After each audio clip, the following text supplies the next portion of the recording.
Hello and welcome to Check 1 2, where we give you the lowdown on testicular cancer by talking to survivors, advocates and supporters here at the world famous podcast studio Glasgow. Today we are joined by Joe Docherty, a testicular cancer survivor who is shedding light on the side of the journey that isn't often talked about, and that's the kind of mental health challenges that come with a testicular cancer diagnosis and treatment. Joe really opens up about the emotional toll of navigating treatment, coping with the uncertainty of remission, and facing the heartbreaking reality that he might never be able to be a father due to the effects of his treatment.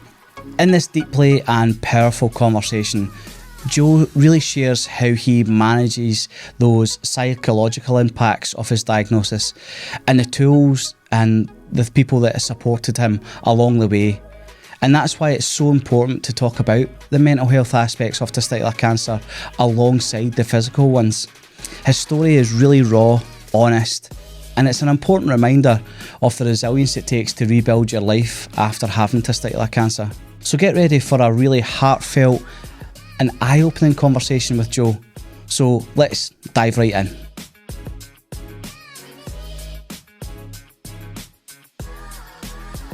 Joe, thanks very much for coming on Check 1 2. No, you're very welcome. Aye. So, just for folk who are listening and watching, just give us a wee brief background on your testicular cancer story, the things that affected you the most, and and we can just chat away for there.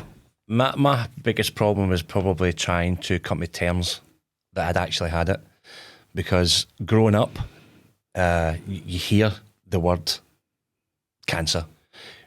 When you're so young, you don't know what it is, right? But you hear so many people have had it and got it. Then when you lost someone who's really close to you, like I did my gran, you're like, okay, things had been missed with her and blah, blah, blah and such. So you fear it. You're instantly fear of that word because you know basically what the ending possibly could be. So when I found mine, it was, at first, I didn't really know, because to cut a long story short, it was odd. It was like mine's kind of exploded a little bit, and it was through having a nice time with a wife. And it was extremely sore, but I never felt anything. I had a wee quick feel obviously later, and nope, I couldn't feel any lump, anything. Then as the weeks went on, probably about 6 weeks, I was doing it at my mum and dad's house, because I'd bought it by that point. Let's just say a decorator flooded me, long story. So we were doing the roof, and I could feel, like, just sort of inside of my thighs, tightness. I didn't feel the bit in the back, because I would have had a sore back, but the tightness, and I thought, there's something not right. Then I felt it that night, and I could feel the small kind of lump at the bottom of it, just literally at the bottom, and that was it. My brain was, oh my God, what's happening? Is this, first you question yourself. You're going, no, it'll be fine. It's just a wee, as you said, you feel a wee pee and stuff like that. Mine's wasn't. It was like a slight balloon. All right, okay. Kind of thing at the bottom of it. You could just literally all the way around the bottom, you could feel the kind of ridge all the way around. So that was different, devastating to say the least, because it's like a jet plane. Everything goes through your head. Yeah. I'm not medically trained, so I'm never going to guess what I think that is. So, but your mind's like a freight train. It's away and it's kind of gone. And so literally I phoned, obviously the wife, but not the wife at the time, but I phoned Kirsty and I explained to her, look, there's something not right here. She says, right, okay, don't worry about it. Wait till the morning, go and see the doctor. So it came to, I couldn't sleep at all, right? I was worrying like nobody's business. Yeah. So basically what happened was I went to the doctor that morning, because sometimes if you phone up, like you can get an appointment maybe that day. I didn't want to take that chance. So I went straight in, asked for an appointment straight away. She says, I can't get one until 9 o'clock. So I kind of kicked about for a wee bit. And then I got to see the doctor. This is the part where I think it wasn't technically me of how I was. I'm a laughy, jokey, make fun of everything, try not to take things too seriously. But when I went in to see the doctor in the morning, just standing there with the breeks at your ankles, and you're like, your dignity's out the window anyway, but so you're sitting, speak to the doctor, and she has a feel. And this is the part that kind of, for me, that I think is probably the most worrying. She said she couldn't feel a thing. Right. Yeah, when I don't know, maybe it was the gloves she had or what, I don't really know, but she did. Nervous as well, like you're absolutely shying away. Absolutely. Speak for yourself. As you say, we all look good in the dark.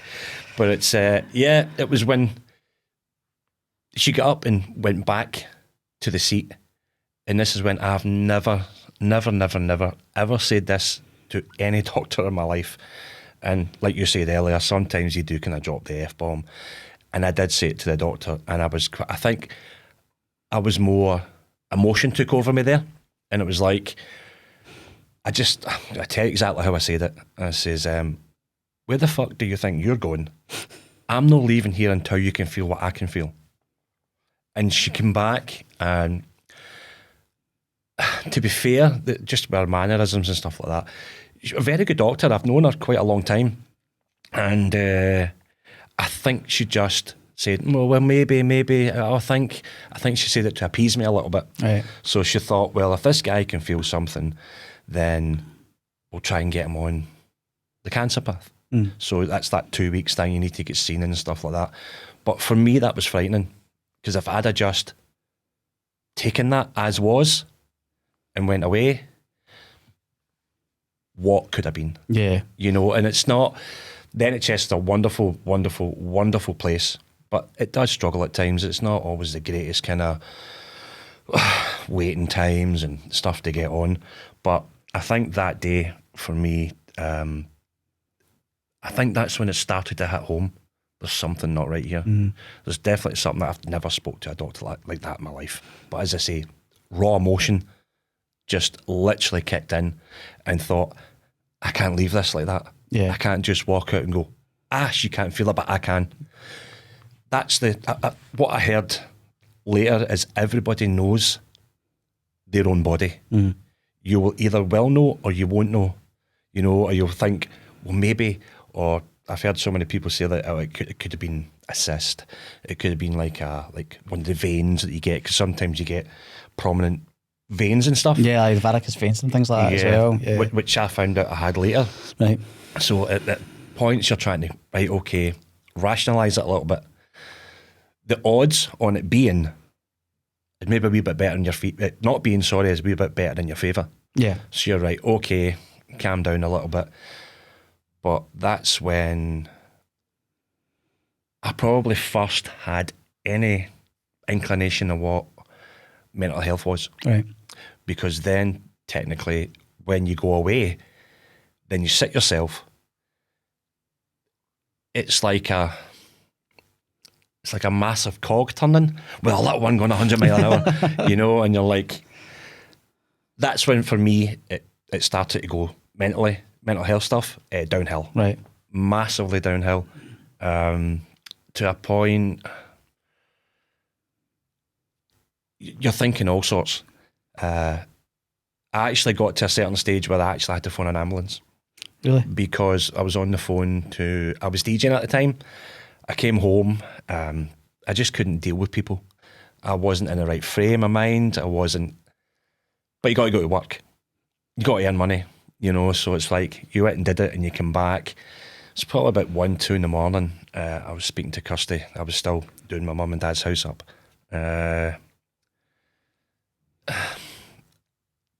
It was like a slight outer body experience. I literally came out of myself and I could see myself and my lips all gone blue. I just felt that I was kind of sagging down a little bit. My breathing was going a bit crazy, and I'm like, oh, this is when I knew probably the more mental part of it is maybe going to hit me more than maybe what the stress of what's going to come was going to hit me. Yeah. And I think that first inclination was when it all sunk in. And it's such a hard thing. Like, what age were you then when you were diagnosed then? I'm 48 now, so I was probably just about 41, 42. Right. So I was just on the cusp of what they say the ages are, and it goes to like 49, 50 kind of thing. Yeah. But even that, still a young man and dealing with that at that point. And I think what it does show though is like there's a lot of guys who we've had on and they've talked about going to the doctors and them going, I don't know. And not having the confidence. I think like, I'm 40 just now, and even at 30, I maybe would have been a bit, when I had mine, I would have been, but if the doctors just told me that, but see now, if anything happened, I'd have the exact same reaction. I'd be like, come here. 100%. Double check this. And doctors are great, right? The doctors, they're there for a very good reason, but they're human. They're not this, they can't put a finger on you and run a whole test in your body and go, right, that's what it is, and you go. They've got to kind of at least edge your bets a little bit. But for me, would I say I was a bit of ashamed of it? Maybe the way I spoke, to be fair. But at the end of the day, for me, I knew then, this is my life. Yeah. I've got to literally stand up and be accounted for myself. Yeah. If you know there's something definitely wrong, then there's no...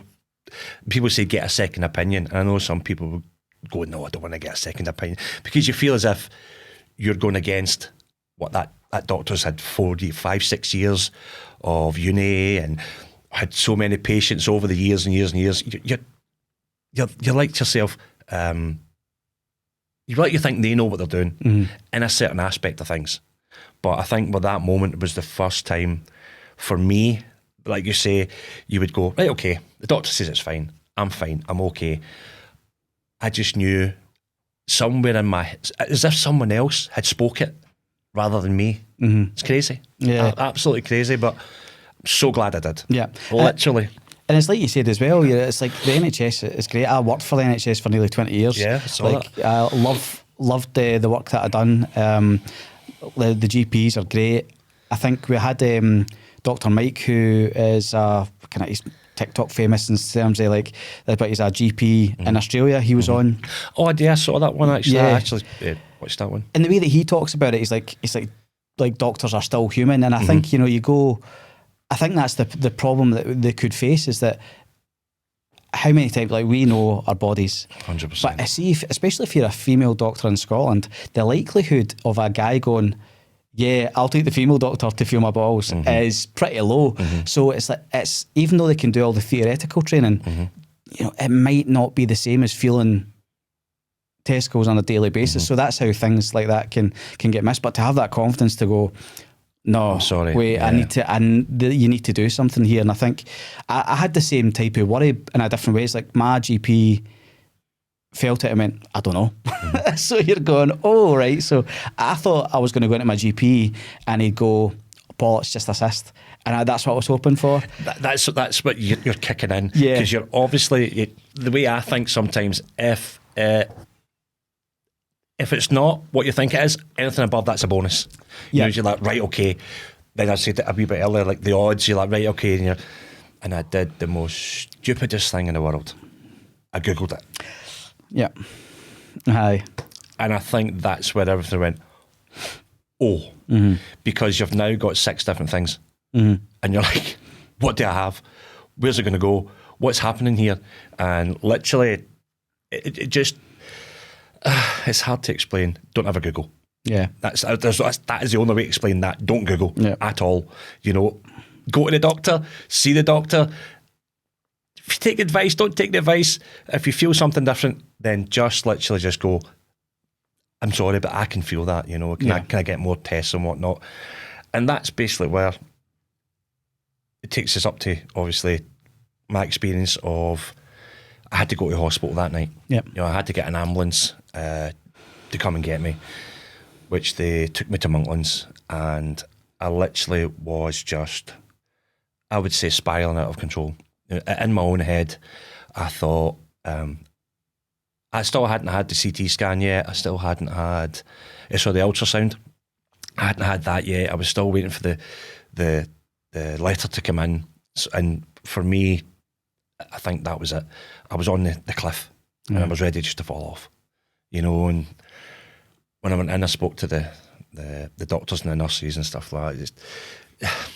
She's, the way she explained it, she says, I don't think you're having a mental breakdown.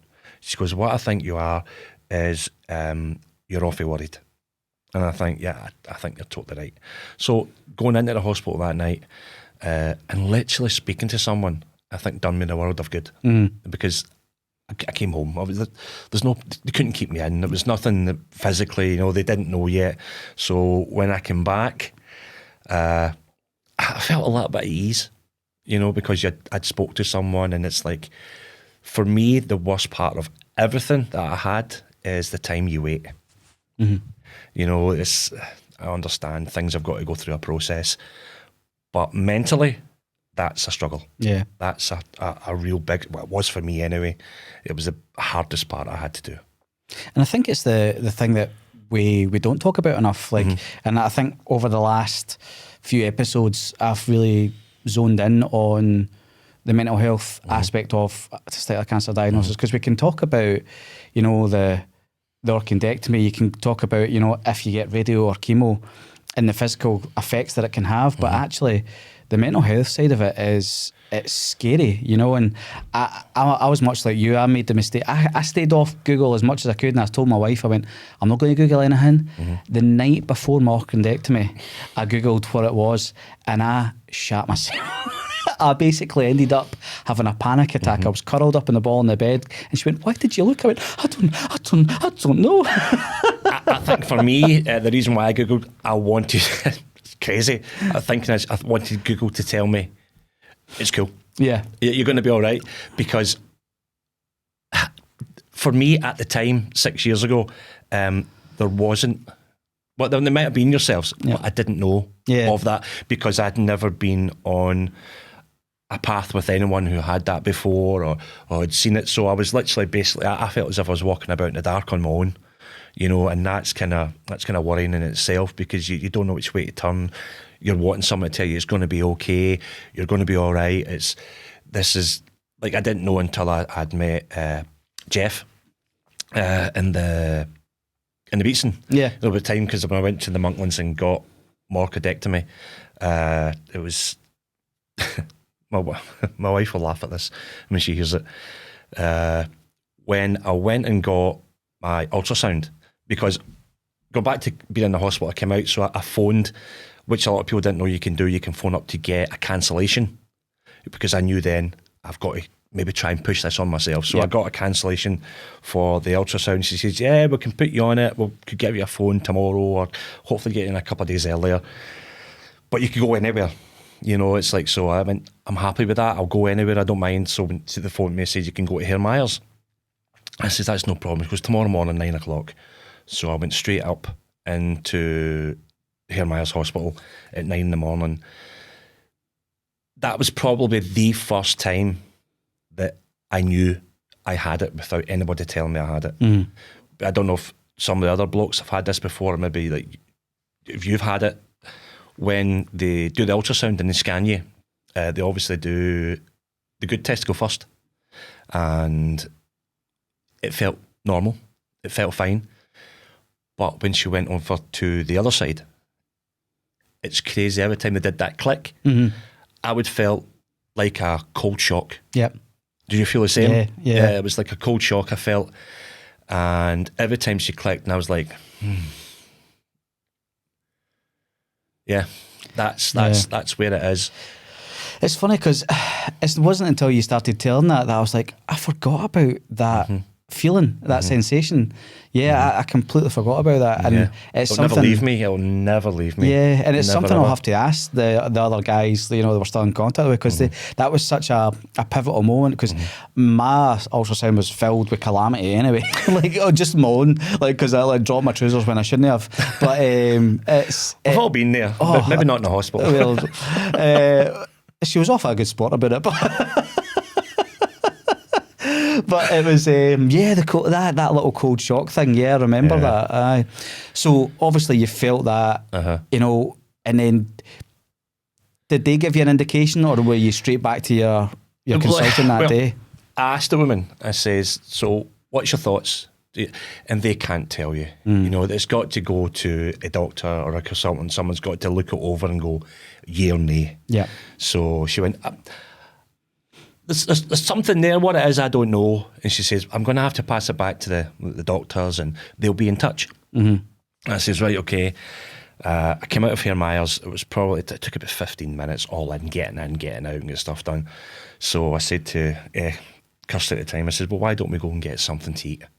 And like you just said to me, you were in Kirkintilloch today. I used to do a lot of DJing in Kirkintilloch at one point, just near the end of my kind of DJing career.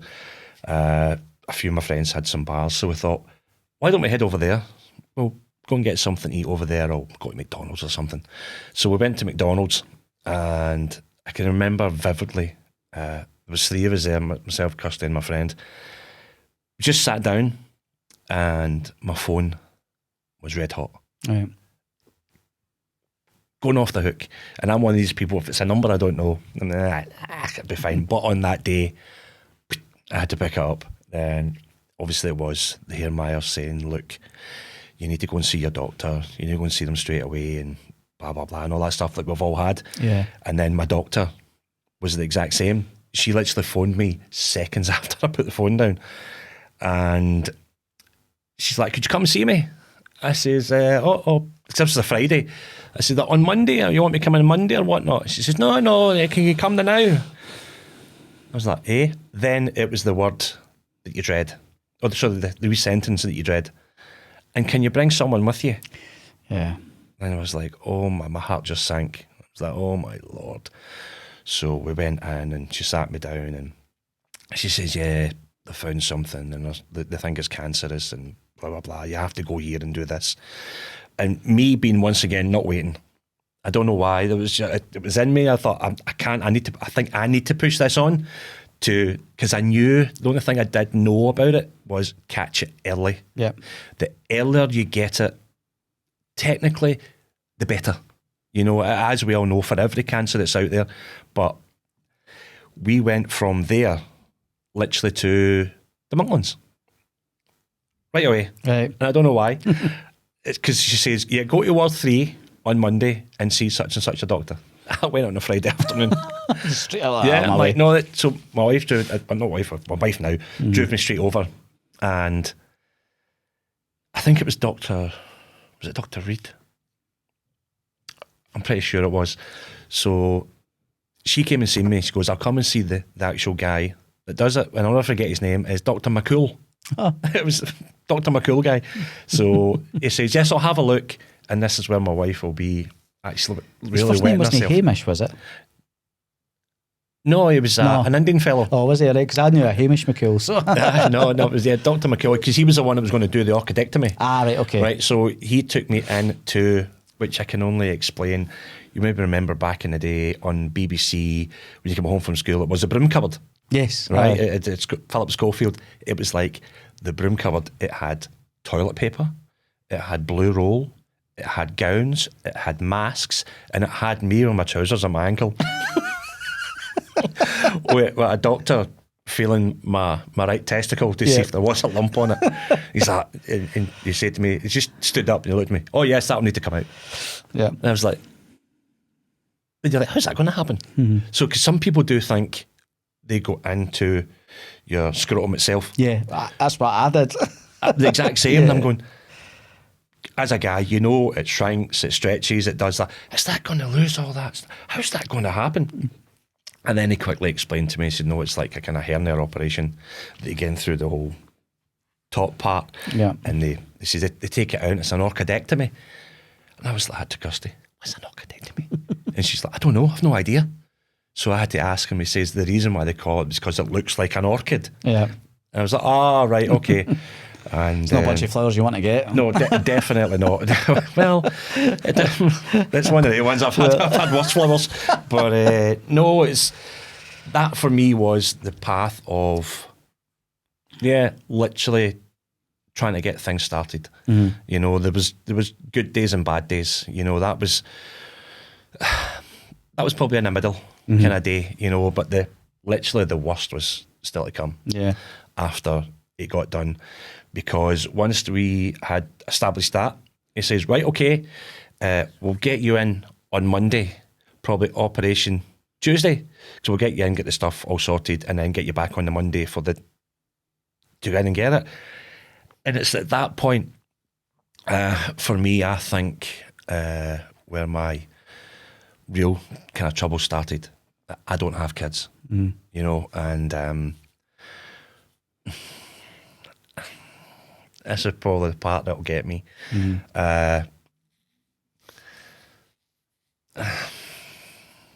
Was it something that you know, like obviously that whole having the kind of the mental health aspect of it anyway, tying in with that, you know, it's again something that we don't talk about as men, is that you're going in for this serious big operation, you're talking about testicular cancer, and then it doesn't matter, you know, if it's something you've kind of looked at, having that thought of, can this happen for me now? You know, it's such a massive blow. And I know that, you know, my wife and I went through something similar.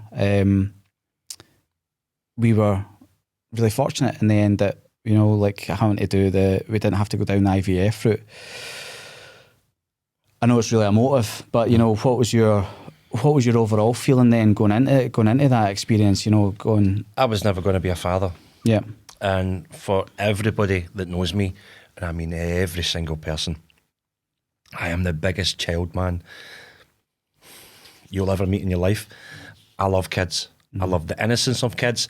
I love how they just look at you and it's like either make me laugh, tickle me, or I don't feel well. Can you help me? Yeah. It's just, I don't know, it's a feeling that, I don't know. Aye. You know that yourself as a father, yeah. You know, and I get it through nieces and nephews, but for not to have that as yourself, for me, I think that's probably out of all the cancer, out of all the stuff that's went on, losing my mum in January, I would say that's the hardest thing I've had to deal with in my life. Yeah.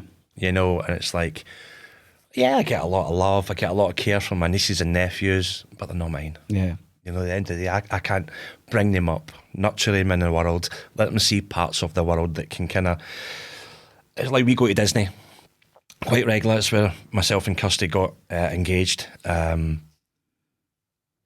not a Mickey Mouse fan. I'm not anything like that. I am seeing Disney through them kids' eyes. Yeah. How much fun it brings, how much a smile it brings, being little princesses or going on certain things or seeing Mickey Mouse or whoever. Seeing them do that for me is the best thing in the world. Yeah. Absolutely. It's like, and not to see it for myself on my own, that's probably the hardest sucker punch I've took. Yeah. To be fair. And it's like you say with the IVF part of it, I don't know if you actually got offered the IVF because of what you had. Yeah, yeah. See, we were the same, you know, so that's why it didn't come to the next week. I spoke to them, I said, I don't have any kids. My partner's got Amy and stuff like that. And, you know, we brought her up as our own. You know, that's what we decided first when I met Kirsty 16 years ago. I came from a kind of family side like that. Yeah. Mums and dads were not always together and blah, blah, blah. So I thought, we'll bring Amy up. We'll not bring children into it. We'll give her childhood, and once she gets a bit older, she can understand. Then we'll go for it. And then, bang, cancer hit. Yeah. And you're like, oh my God.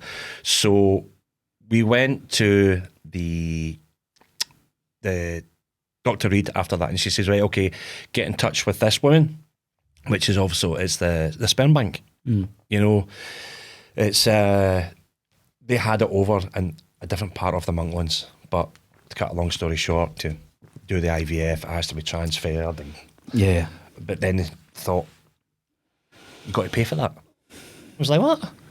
So, yeah, it's about £500 to transfer your sperm from here to there. Odd. Yeah, couldn't go over that at all. But anyway, we finally got to the stuff in the Royal, so we got it in there. But yeah, I would say that's probably the biggest kick when I was feeling down. That kind of thinking I was never going to be a father. Yeah. But now as it goes on, I know it's probably not going to happen. So we faced that similar dilemma as well, and at the time, because obviously we were trying. we all like the trying. The trying part's the best part. Aye. But so then you had like yourself, cancer hit, and then we were almost at the point. It was like 2 years.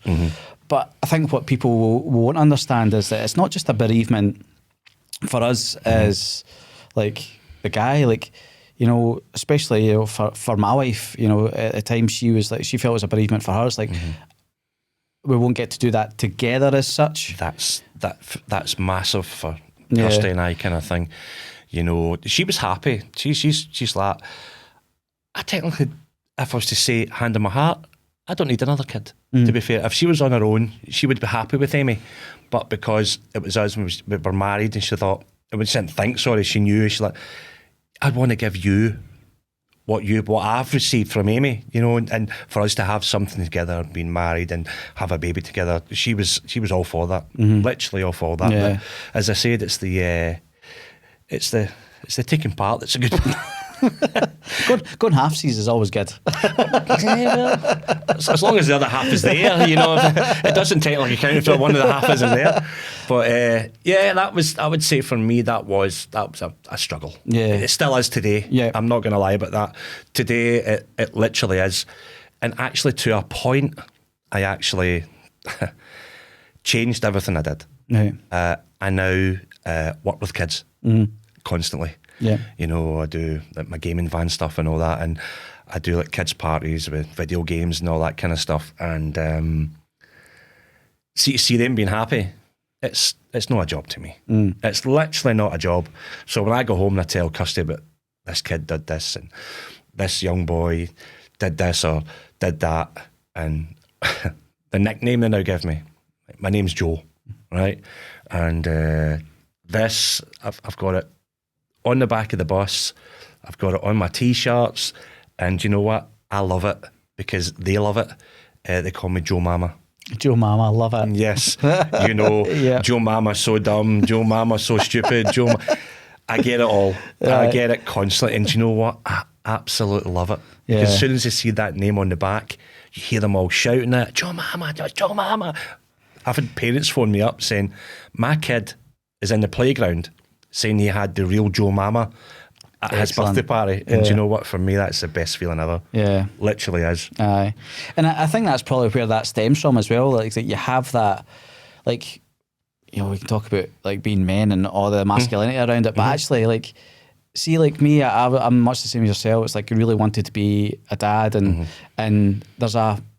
I remember we followed this band around for years. There's a Glasgow-based band called Las Vegas, right? Yeah, I know. Yeah. So we went to every gig, and we went down to Middlesbrough, and we got really lucky that we got close with the band, and so we were down in Middlesbrough seeing them, had a drink and that after that, and my nickname's Chippy, right? And they're like, Chippy, you are like the matriarch of this group, because I was going around making sure everybody's fine. Right. But I think that's the thing, there's a maternal instinct with some men as well, and that's certainly I definitely have that. Yeah. I definitely have that, because I think I've got it from obviously being young and being in, it wasn't a bad environment.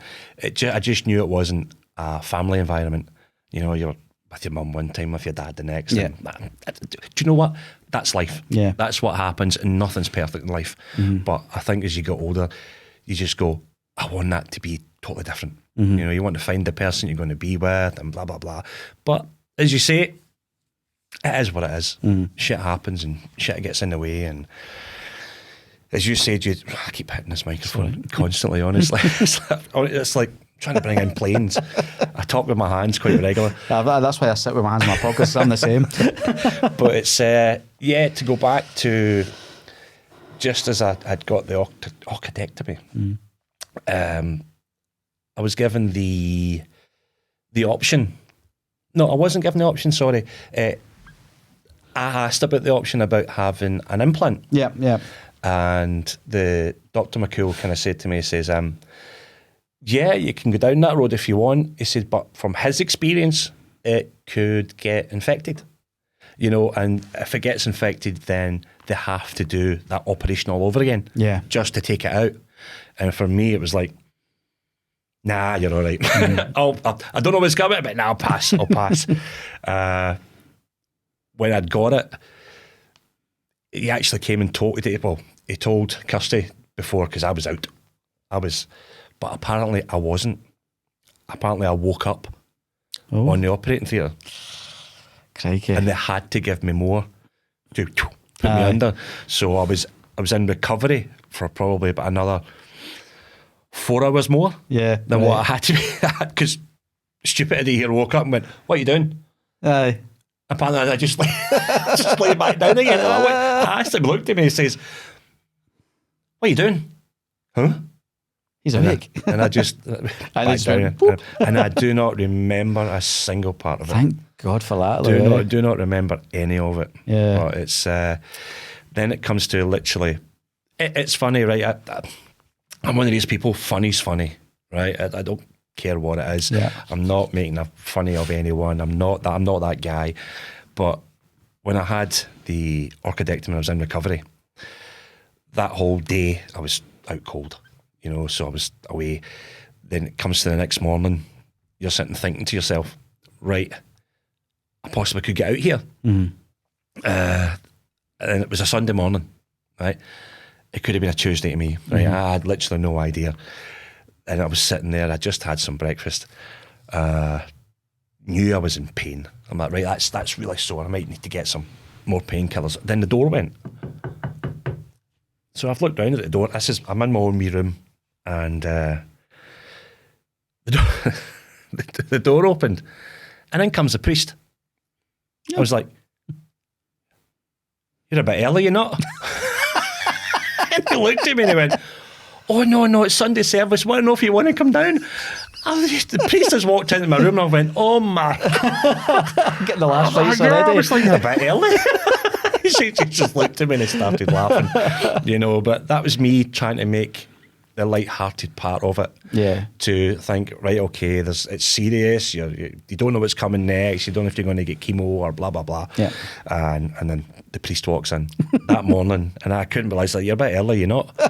And he went, "Oh, thanks very much," and he kind of went. But yeah, I think the recovery of the orchidectomy is still to this day not perfect. Yeah. I'm happy to talk about anything. There's nothing off the cards with this here. Obviously, you get the slit, right, and it's all done and stuff like that.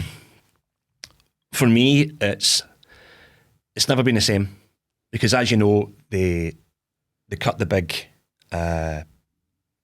nerve. Sorry, because the nerve's obviously attached to your testicle. Mm-hmm. So I was told at the time. They've cut it. And I didn't know that this was going to be numb, like proper. You could touch it. It's like feeling somebody's putting dentist stuff in your mouth, and you're like, lidocaine.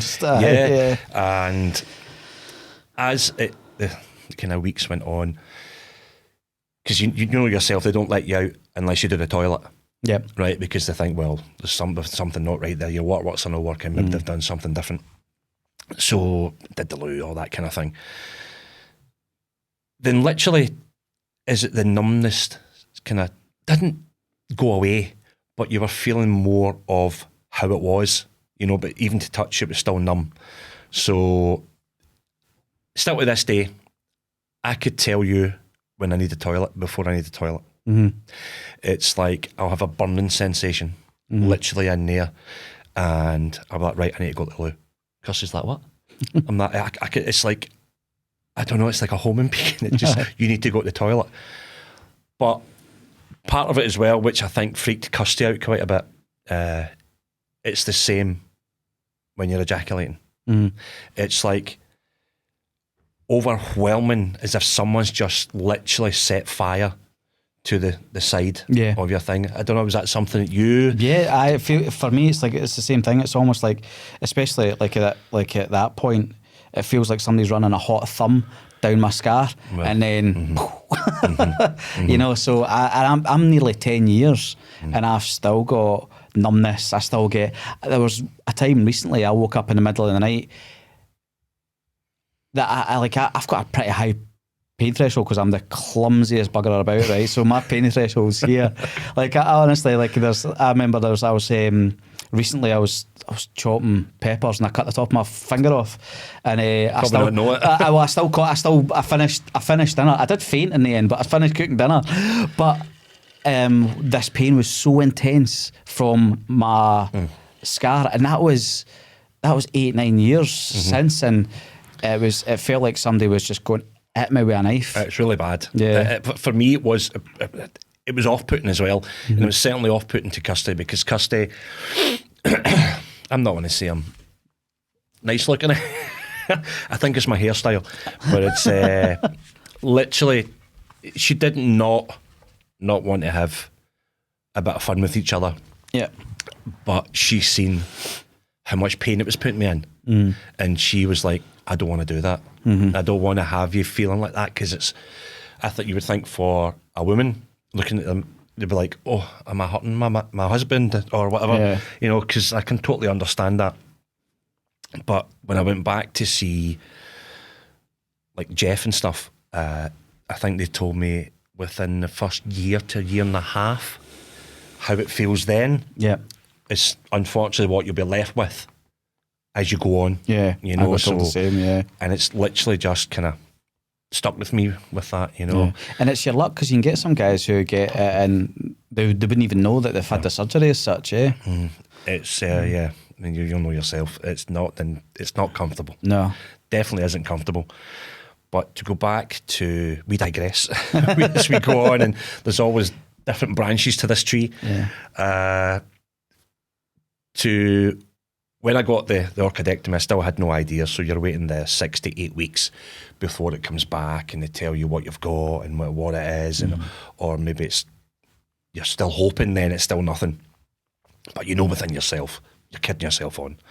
So as I went back to see, I think it was Dr. Nalagata at the time, which he is the main cancer guy for like kind of the Monklands and kind of stuff like that area. We were called back to see him, and this is when I think the mental health just literally took a big kick. Right. Literally took a really snowballed effect with me. As myself and Kirsty were sitting waiting in the waiting room of the Monklands of Dr. Nalagata's practice, I couldn't go in the room. I literally couldn't get in that room. And she says, you have to come in. I said, I can't.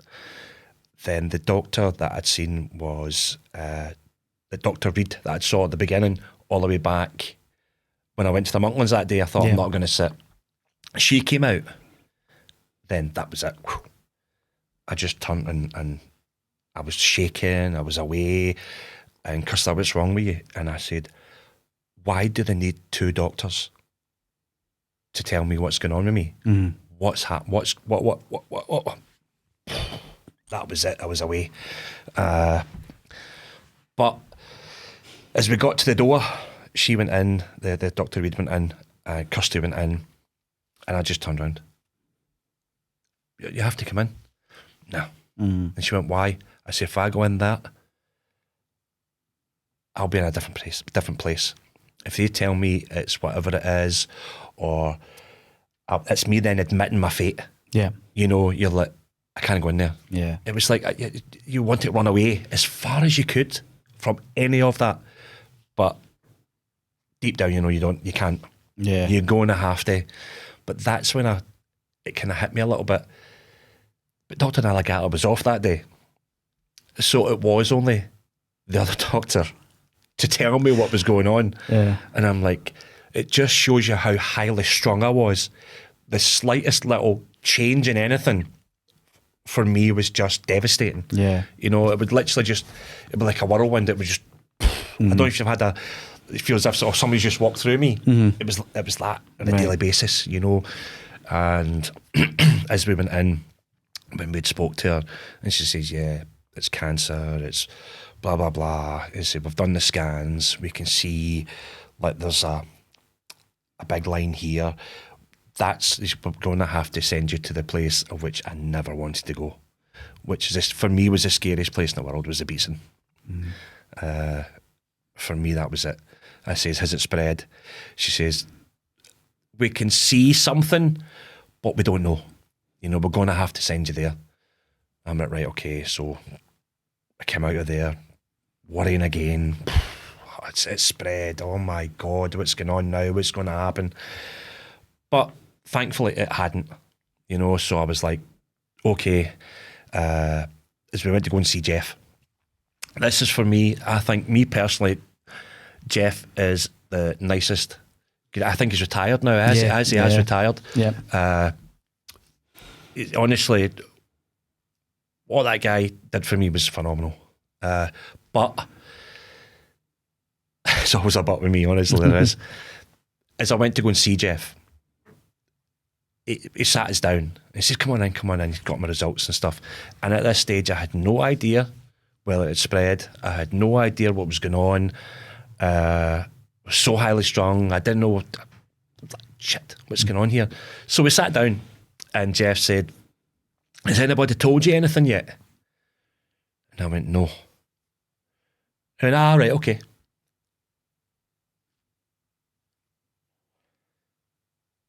Who's going to tell me? And he went, I will. And I'm like,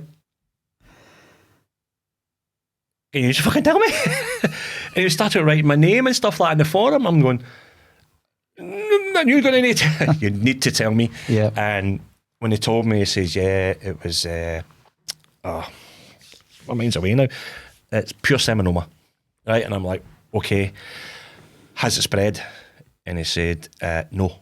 He said, what that is kind of loose tissue that from your operation, and it was like bruising and stuff like that they picked up. Right. So he said that was good, and that was it.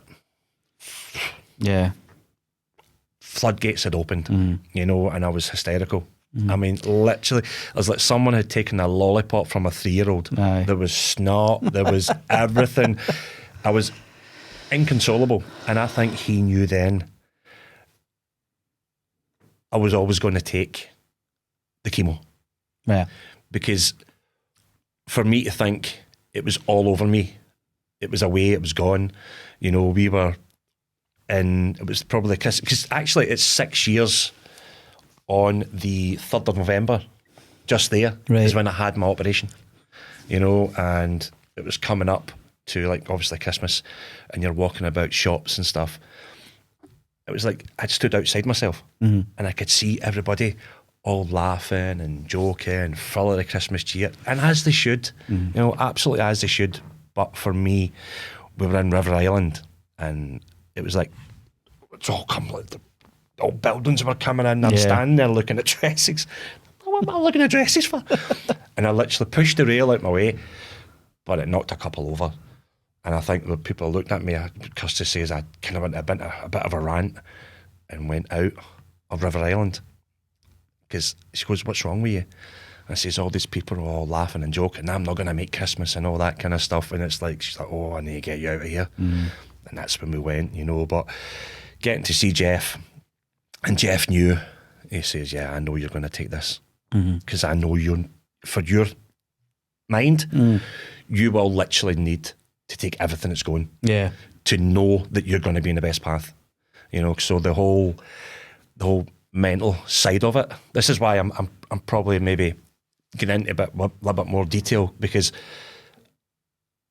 I'm clearly not alone. You know, I've clearly not been alone in the mental part of it. There's probably been a lot of guys that haven't spoke about it. 100%. But my biggest problem is I'll speak about it because I think if it can make a slight difference to one guy, and thought, yeah, okay, I had that part of it I didn't really want to say to anybody, you know. It's like, for me, if that helped anyone, you know, that would be, for me, that's a tick in the box. Yeah. To be totally fair, you know. I think the more men speak about the utter lows that they go through, because all you'll keep hearing, and I heard it, you'll probably hear it the same, if you're going to get a cancer, it's the best cancer to get. No cancer's the best cancer not to get. Yeah. You're like, what? Like, yeah, if you're going to get it, it's the best cancer. And I was like, and I said that to Jeff. I says, no, I've had it, I've got it, or whatever it is, then you're automatically thinking, it starts giving you, breaking down as 95%, a good success rate, blah, blah, blah, and it's 1% for it to come into the other side if it was going to. So, do you ever get watch The Simpsons? Yes. Right? When someone's speaking to Homer, and it goes, hey, no, I was like, that was me. Yeah. You know, I was taking nothing in and go. My soundboard was my wife. Yeah. What did he say? Yeah. Oh, he said such a, are you sure? And she's like, are you here? And I'm like, yeah, it's slowly but surely. But then that was the start of, yeah, it's one door would open, another one is shut at my back. You know, something, you'd always be locked in that room and you felt on your own, you know, because I didn't have yourselves to, as you say, watch a podcast or get in contact or have I don't know, someone to bounce off. Yeah. You know, I had my friend John, you know, I've not spoken to John quite a while. I met him in when I was first getting all the tests for it was the day they were taking the blood out, putting it back in, cleaning it out, taking the test, because apparently they can't take the first one, they've got to take another, it's like a second test kind of thing. So they were doing all that, and John, which I've actually meant to get to introduce to yourselves, he actually had, I always forget how you say it, is the RNPLL? What's I heard PLND. Yeah. Don't know why I can't get them. It took me nearly 10 years to get it right. I still can't get it. It's a tongue twister. It really is a tongue twister. So he's had all of that and stuff, you know. So, but that's a story he can tell. That's his own kind of story to tell. But it's when Jeff said, right, okay, we're going to offer you this. We're going to give you one big dose. We're going to get it in you as soon as we can. And I went, right, okay. Not knowing what's going to come for this stuff, you know. So, yeah, the chemo part, which is the next phase of where I am, for me was horrible. Yeah. Absolutely horrible. I was honking. Absolutely honking. Aye. Yeah. You think to yourself, right, okay, I'll do this, that'll be fine. But you're still not taking it in. Yeah. They're saying, you could get this, or it could do that, or it could be here. It's not registering at all. You know, you're like, okay, tell me when I was at that stage, Kirsty had all my appointments on the fridge, right? And she would go, this date, that date, this date, that date. She could have been going, blah, blah, blah, blah, blah, blah, blah. It meant nothing to me. She would just go, okay, tomorrow we go here. Tomorrow we go there. The next day we go here. So if it wasn't literally for Kirsty, I probably wouldn't have made 90% of my appointments. Yeah. Because I just day led into day led into day led in a week. You know, and it was like I think, the way that I always used to describe my mentality going through it all was, do you know when you're in a swimming pool and you open your eyes and you look up and you can see the world, but it's everything's moving and not quite in focus. That was how I was, and I felt that I was just always in a fog or always underwater where I couldn't quite reach myself back up. And I know exactly what you're saying. And I think it was especially after like all my surgery and all my chemo had left. It was at that point again, you know, I had reached out to Cahonas and spoke to Richie, but I hadn't spoke to any other testicular cancer guys at all. You know, and I remember I've said this in this podcast 1,000 times, but sitting in the bath on my son's 5th birthday, and people think depression is you feel sad. I felt nothing. I was numb and empty. That was horrible. Empty. What you're describing there is it's the same thing, but I had it in a kind of different. One of my favourite movies of all time, right, is Santa Claus the movie. Yep. Right, which is obviously Christmas, which is coming up. There's a scene in it where I can't remember the young boy's name, but it's the one with Dudley Moore in it. Yeah. Right, and I think it's Patch or something. But anyway, it's when the young girl, which is in the nice big house and the cosy, and this young boy's on the street. It's when there's a scene where she's in eating her dinner, and the young boy is looking in at the world he's not a part of. Yeah. And it's like, that's how I seen everything and everyone. Yeah. I felt I was no longer a part of, let's just say, the actual world itself. I thought, I'm on another plane somewhere and I'm looking at other people and they're going about their life, and it might not be happy. Everybody's got their own struggles. Yeah. But for me, that's where my mental health had taken me to, in my own wee place, where everything else on the outskirts I couldn't be a part of. Yeah. It's hard. And I think the biggest thing as well is that you went into that appointment, you know, even up until the point until you're told, and when you get that the biopsy results, you walk into that room as Joe or Paul. You walk out of that room as Joe and Paul, but a completely different version of that. It's literally like Superman in the phone booth. 100%. You know, like, or not the phone booth, that scene where his powers get taken away from him. Oh, yeah. And Superman, I think it's 2. Yeah. And you feel like everything's just drained away from you. Yeah, it's in that glass kind of thing. Yeah, and you are changed in an instant. 100%. You know, and it's something we don't talk about enough. No, and I don't, and that's why I'm here with yourself, because as I spoke to Richie and I spoke to yourselves at the last one, it was, if you would like to put it in its bracket, it was the best catching it early, the best outcome I could have even been looking at, to be totally fair.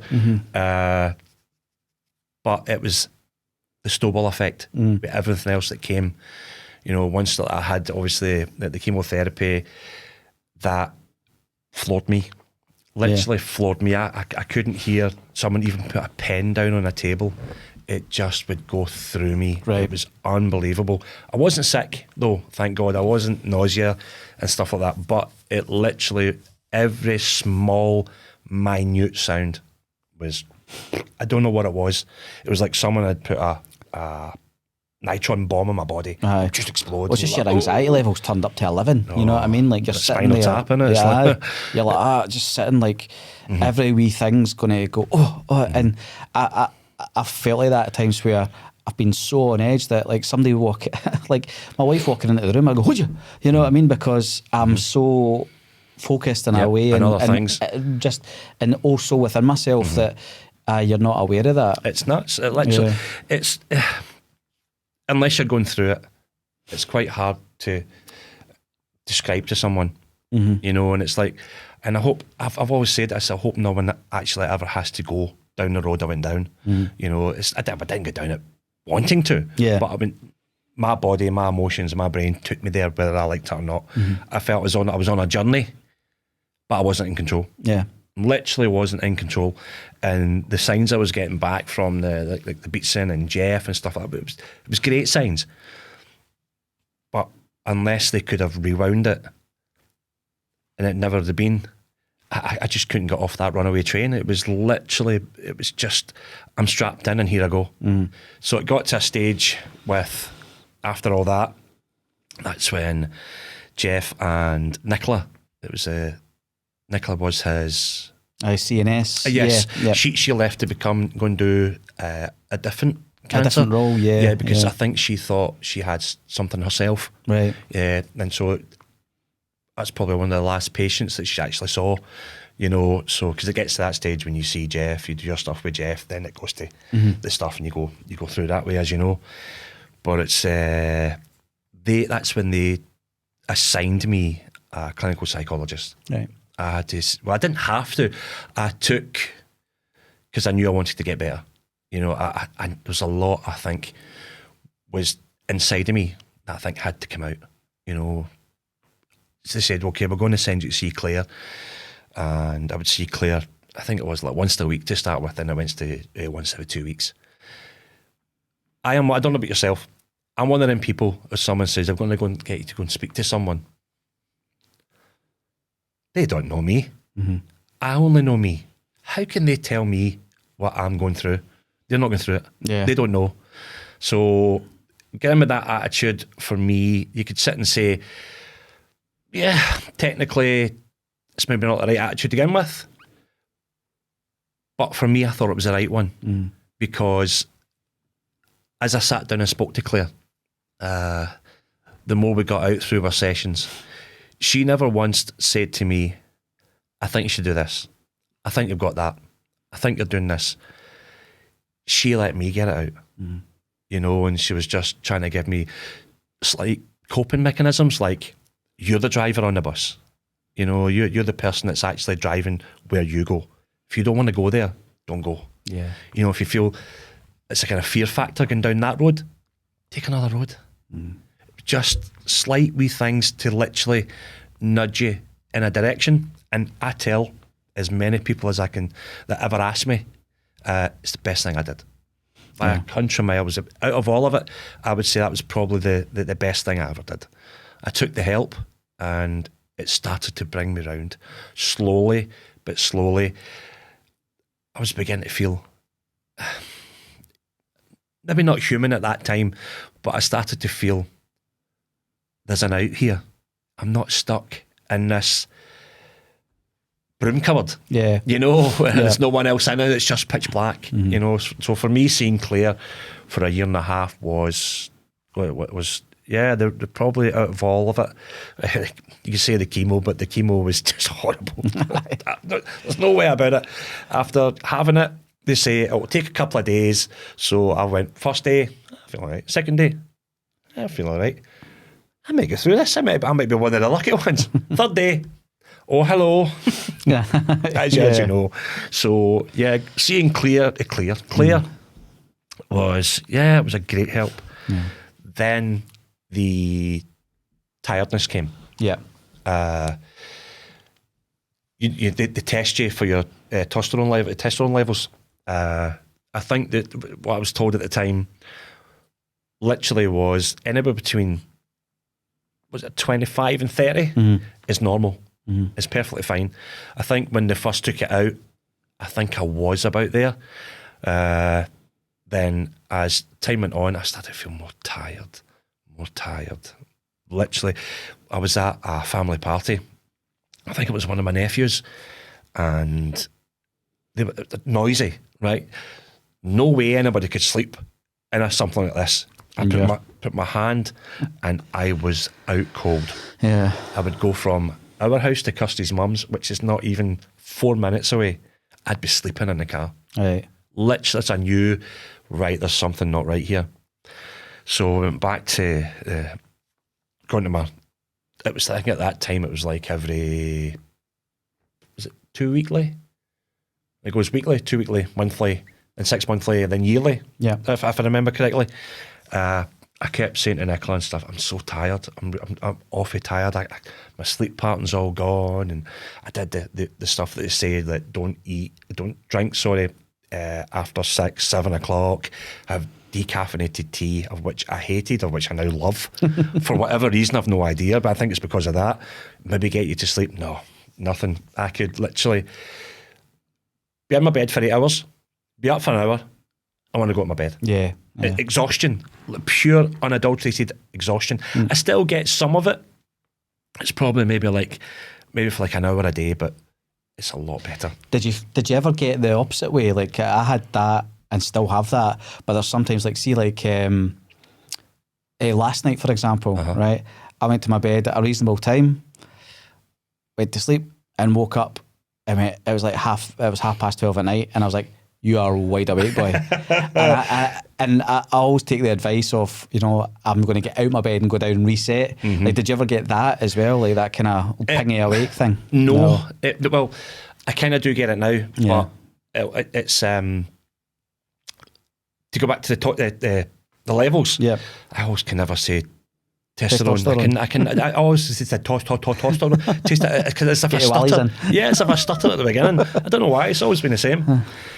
But mine was gradually going down and down and down and down to a point it actually went to zero. Right. There was nothing, literally nothing. And that's when they put me on to see the endocrinologist, which, if I'm being fair and honest, no help whatsoever. Literally no help whatsoever. oh, it's blah, blah this and blah, blah that. You know, they know what they're talking about. They know what they're doing, but they did not want to put me on the gel. Same with me. My testosterone was in my boots at one point, and they just, and unfortunately the beatson can't do any more for you. But it's like the endocrinologist goes, nah, you're fine. Yeah. And you're going, oh, how can I be fine though if I'm experiencing all these symptoms? The beatson are more, it's observation now with them. Yeah. Rather than, I found that myself going and seeing Nicola or seeing whatever consultant I was seeing. I felt as if I was going to the doctor all over again. This is happening, that's happening, I can't do this, and I can't do that, and I can't do this. They're just going, I want to take your blood, make sure you're okay. You need to maybe go back and see your own doctor and stuff. But when they sent me to go and see the endocrinologist, as you say, I think it's, for me, I think it's they know, but they don't know. A man's hormones and his levels are not like women have got just now. You know, it's been for so many years. It's been looked at a million times. It's went through a million times. They've studied it a million times, examined it, so they can tweak it more for a woman, you know, and stuff, because it's got more awareness than what a man's has ever had. Because, as you say, men don't talk about it. Yep. You know, if they're tired, I'm just tired. Yeah. It's not any other reason, but which even a man that's not had testicular cancer, I think it's after the age of 21, your levels start dipping slightly anyway. Yeah. As you get older, it kind of like gets to that stage. So when I seen them, I saw Dr. Lindsay. He, like you said, it was like, oh no, you're fine, and it's just because of the effects of blah blah blah and X, Y, and Z. Right, okay. I went away again. Sleep. It's as if it was just getting lower and lower, and I kept asking for, could you just test it again, please? Because I am literally sleeping my life away. I'm not being a partner to my wife. I don't mean in the bedroom wise. I mean, only thing that was happening in the bedroom is I wasn't getting out of it, you know, and I was literally sleeping nigh on 24/7. At one point, I was only getting probably up at my bed if Kirsty would drag me out of it, and it was seriously that bad because my levels had gone that low. It was like you'd ran 10 marathons and you're out. You've got nowhere else to go from there. So as I went back to one of my 2 weekly visits, I said, can you please put me in contact with him again, because I can't live like this. What I'm doing is horrible. It's not a living. I'm not even existing, you know. So I think they were not wanting to get in between. So they went, okay, well, I'll send it one more time and see what they say. And I went, right, okay, thank you very much. And I waited for the letter to come in. So the letter came in, and I went, okay, got the appointment. It was about, I think it was a week later. We went in, and I spoke to the doctors again. And as you say, there's nothing wrong with you. Why are you doing this and doing that? But I think, as you say, they don't. The man's part of it's not documented as much as a woman. I literally had to freak out in their room before they would give me it. Yeah, it's nuts how that had to happen, you know. But I didn't do it this time as in a fact to just like I did with the doctor. Yeah. It was like, how can you tell me this sleeping is normal? Yeah, I know. You can't. My life's a nightmare. I'm going to lose my relationship and blah blah blah. He's like, and he looked at me. So that's when they first prescribed Tostran. Right. Which I thought, right, it's a bonus. It says it's either that or the injections. I don't know about you, mate. I'm petrified of needles. I was, but I'm not anymore. Well, I still am, even though they can't get a vein in my body anymore. I just don't know what it is. Yep. It's that little. Yeah. I don't know. You're like. You don't like the feel of a small prick? Well, speak for yourself. I would like to kid on there, but I don't think I'm going to. Every man does. It's cold out there, it's winter. So when they first prescribed it, I thought, right, it's a bonus. I'm not taking the jag in the bum. It's not happening, because you have to do that every 3 months. So I thought, right, you'll get it. I'm thinking it's a wonder jag. He says, you'll get it, but it starts to go down, then you'll get it another 3 months. And I thought, I don't want to be up then all the way down, so I'll take gel so I can manage that every day. Right. And the only way to describe it, the first time I took it, I felt as if I drank 10, maybe even 20 bottles of Lucozade. Yep. It was unreal. It was like... And I running through walls. Yeah. Yeah. Literally, as you say, with a small prick. It was no longer small. So it was like, yeah, this is what I need. Yeah. It's crazy that I had to go through all these hoops to even get it. Yeah. And now there's certain parts that you can't get with the Tostrand. I think it's what they put in it. It's so hard to get. Every time I went to the pharmacy with the prescription, no, we can't get it, we can't get it, we can't get it. So they've now moved me over to Testo gel. Oh. Right. Yeah. And when I got it, my mum, before she passed in January, what is it you're getting, son? And I said, Mum, it's a gel so I can spike up my pubes because I've no hair. And she's like, what? You can get that? Are you kidding me on? And I was like, no. And I left away. She was telling everybody, my boy got it, but he's got gel for his pubes. God love Oh my God. But I had to eventually tell her, she's like, but you've got to see the funny side in it, but it's not perfect. Yeah. It's not a science. They say to me, put 2 pumps on each shoulder per day. Well, they did say to put it on the inside of my legs, but don't know if it was the alcohol that was in it or the stuff that makes it go into your body. I was getting like really bad boils. Yeah, right. They were quite sore. So I thought I have to figure out something else. And on the shoulders is working fine. Perfect for me. Yeah. Ever since I switched, I've not had anything, luckily, but it's on every single day. Some days I do put a little bit more on because you just feel, right, I maybe need a wee bit more today. But if you needed maybe just 2 on the next day because you felt great, you would do that. So it's not, for me, I didn't find it an absolute science. Yeah. It was like a feel your way into it a little bit, so, but yeah, being on the gel has been a massive improvement to my life. Oh, good. Massive improvement. I wish I could get the same thing, but they're just not having it at all for me. So I'll get there eventually, And I suppose looking back at your whole journey, is there anything that guys who are going through it just now, or even yourself, because I think you said it, it's like kind of, if we had this to look at when we were starting, massive. What would you want to say to you or somebody like you that's just about to go through it, to help them, guide them? You're not alone. It's not like you're not alone as in loads of people have had it, don't worry about it. You're not alone. We're here for you. If you need to ask any questions, if you need to ask stuff you don't know anything about, go to this podcast or speak to this person who has been sitting where you are and try and get a little bit of light in that place you're sitting. I think that's probably the hardest part at the beginning. Not knowing and then Googling stuff. Yeah. Don't get me wrong. I'm glad I found it now, but it means I can share my experience. My experience might be maybe not extreme as someone else's. It might be certain parts of it that have people go, yeah, I get where he's coming from. Yeah, I can't speak to my wife about that, but I've just heard a guy speak about it. So, okay, what did he do? Is it best me going this way or going that way?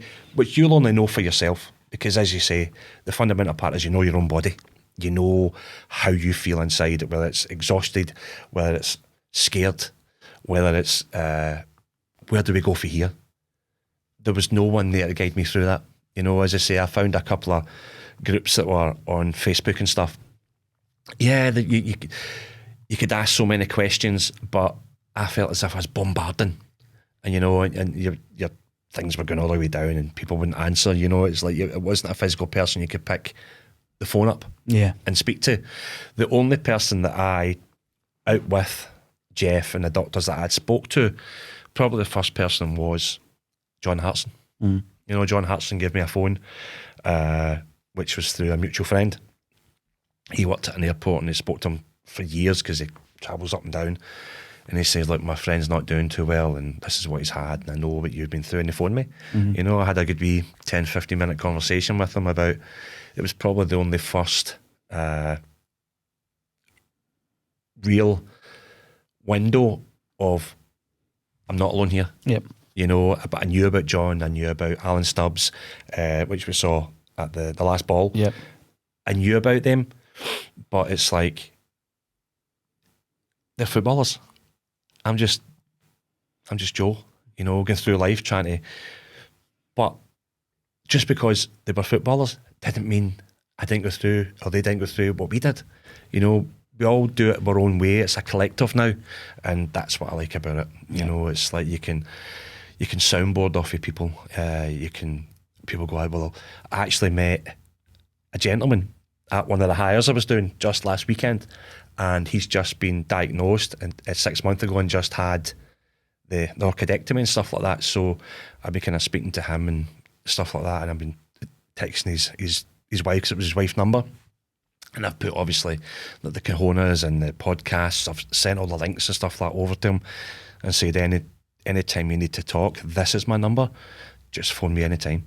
It doesn't matter, because I can relate to, you could be sitting 10 o'clock at night and your TV's on and you're all watching the TV as a family and you're not watching the TV. You're with someone else. You know, and having a wee bit of conversation with someone, literally just to, I don't know, maybe bring you back down a little bit, because you're just going to keep climbing, you know, because the information is key in all of this, you know. Being there for someone at that day or that moment, you could be sitting on your own seat, but then you feel as if someone's sitting with you. And that for me is a massive, for the mental part of it, I think maybe it does stop me running down alleyways that maybe, hopefully it could have stopped me. But literally for me, having someone there and the more information on it and the more that guys speak about it, it couldn't do any wrong. And I think as Cahonas, that's what we try to do, and create that community within us all now. And if people see these podcasts, and we'll try and, you know, link everybody together so that nobody does feel like that, because I know loneliness is a big thing. Thanks for being there. You know, I don't know if it's like knowing that we've got our own wee family in a certain kind of way. You know what I mean? There's because like if it's just me, then you feel alone. But if there's another one, at least you know you've got a pair of balls between you. Exactly. I couldn't resist that. Thank you so much, mate. You're welcome. Thanks very much, pal. Cheers, man. Cheers.